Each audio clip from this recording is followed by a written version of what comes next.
বিসমিল্লাহির রহমানির রহিম। আসসালামু আলাইকুম। উম্মেস ওয়ার্ল্ড থেকে সবাইকে স্বাগতম। আজকে আমি তেলাপিয়া মাছ রান্না করব। এই তেলাপিয়া মাছটা আমি ভালোভাবে মেখে আমি তেলে মুচমুচে করে ভেজে নেব। মুচমুচে করে ভেজে নিয়ে এটা আমি আজকে আম দিয়ে রান্না করব। আম দিয়ে এইভাবে তেলাপিয়া মাছ একবার রান্না করে খেয়ে দেখবেন বন্ধুরা, অনেক টেস্ট হয়।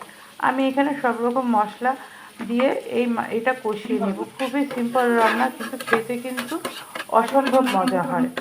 আমি এটা ভালোভাবে কষিয়ে নিয়ে এখানে আমি একটু পানি দিয়ে দিচ্ছি এবং একটু লবণটা চেখে নিলাম। নিয়ে আমি এটা ভালোভাবে কষিয়ে নিলাম। তারপরে আমি আবার এখানে পানি দিয়ে দিলাম ঝোলের জন্য, এটা একটু ঝোল ঝোল হবে। তারপরে আমি এখানে মাছগুলো দিয়ে দিব, তারপরে আমগুলো দিয়ে দিব। এটা কিন্তু একটু ঝোল থাকবে, একবারে বেশি ঝোল না, একটু মাখো মাখো ঝোল থাকবে। আর আমি এখানে আম দিয়েছি, শেষে আমি একটু ফ্লেভারের জন্য একটা বোম্বাই মরিচ দিয়ে দিয়েছি। বোম্বাই মরিচটা দেওয়াতে অনেক সুন্দর ফ্লেভার এসেছিলো বন্ধুরা, টেস্টও কিন্তু অনেক ভালো হয়েছিল। আপনারা একবার বাসায় ট্রাই করে দেখবেন। এইভাবে আম দিয়ে তেলাপিয়া মাছ হয়ে গেল আমার আম দিয়ে তেলাপিয়া মাছের ঝোল। আল্লাহ হাফেজ।